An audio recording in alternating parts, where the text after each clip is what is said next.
नमस्कार। दो महान व्यक्तित्व दुनिया के जिन्होंने ओलंपिक में रिकॉर्ड बनाए हैं, उनके उनके प्रसंग बताऊंगा। लेकिन उससे पहले मैं एक भूमिका बता दूं भारतीयों की, कि भारतीय अपनी बौद्धिक क्षमता, शैक्षिक क्षमता, अपनी पारिवारिक पृष्ठभूमि और जातीय समीकरण या जातीय प्रोफाइल शासन प्रशासन में होने का योगदान को नकार करके भाग्य और अपने इष्ट देव की कृपा से अपनी इस वर्तमान बेहतर स्थिति का गुणगान करके उन लोगों को इस धर्म भीरुता में धकेलते हैं जिनको ये सता करके या शोषित करके इस व्यवस्था में काबिज है। वे अपनी इस बात को भूल जाते हैं कि अगर वे, अब मैं इसलिए कह रहा हूँ कि विश्लेषण करना, चिंतन करना कि आपकी योग्यता, आपकी सामाजिक पृष्ठभूमि, आपके शासन प्रशासन में प्रतिनिधित्व आपके वर्गों का, और उस व्यवस्था में आपने जो भी दोष है उसमें आपने कितने समझौते किए, कितने निचतम स्तर पर जा करके या कितने मध्य मार्गी बन करके आपने अपने वर्तमान को बेहतर कर रखा है, उस पर भी विश्लेषण कर लाना और जनता को बताना कि व्यवस्था का दोष है और उसमें हम समझौतावादी होकर के अपनी प्रगति करते हैं।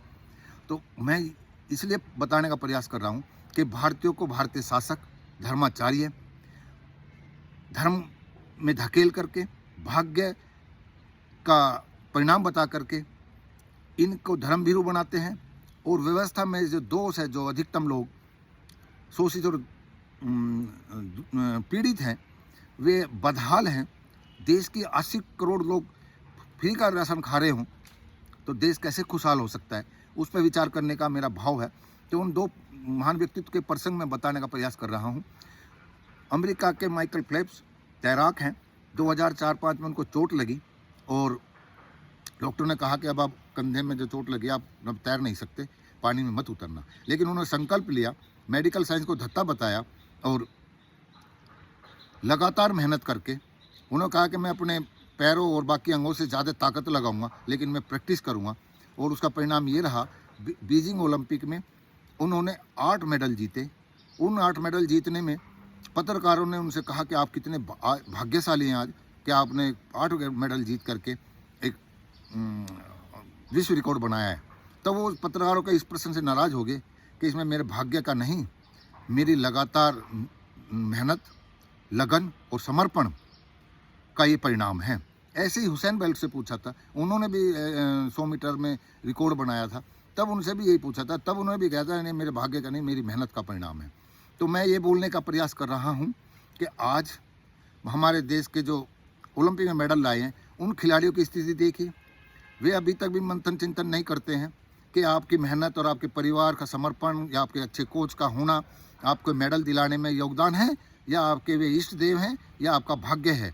तो वे दुर्भाग्य है कि वे मेडल लिस्ट मंदिरों में, महाकाल में आदि आदि जा कर के ये उनको श्रेय देते हैं, यानी कि अन्य लोगों को भी इस तरह प्रोत्साहित करते हैं।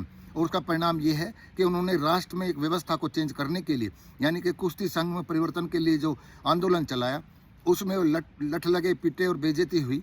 उस लठ लगने के बाद वे मतलब आघात मानसिक रूप से हुए, तो उन्होंने मेडल समर्पण करने का गंगा में मतलब एक घोषणा की।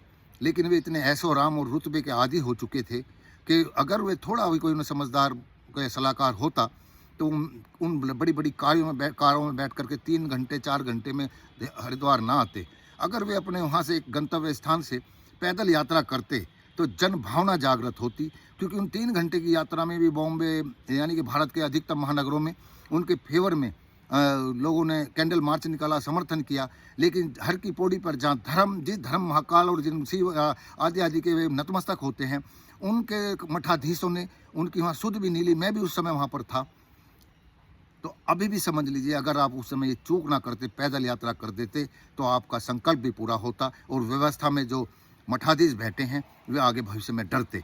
तो मेरा भाव इतना ही बताने का है कि व्यवस्था से समझौता करके अपनी योग्यता और क्षमता और वाकपटुता या बुद्धि चतुराई से जो हम प्रगति करते हैं, उसको हम शहर स्वीकार करें और बताएं कि हम व्यवस्था की वजह से हम समझौतेवादी हैं और जो हमारी प्रगति है। अन्यथा अगर हम इस तरह का नैतिकता की बात करेंगे तो हम एक कदम नहीं बढ़ पाएंगे। तो इसमें हमारी शिक्षा और पारिवारिक पृष्ठभूमि, जातीय पृष्ठभूमि आदि आदि का बहुत बड़ा योगदान है, ना कि किसी ईश्वर का या भाग्य का।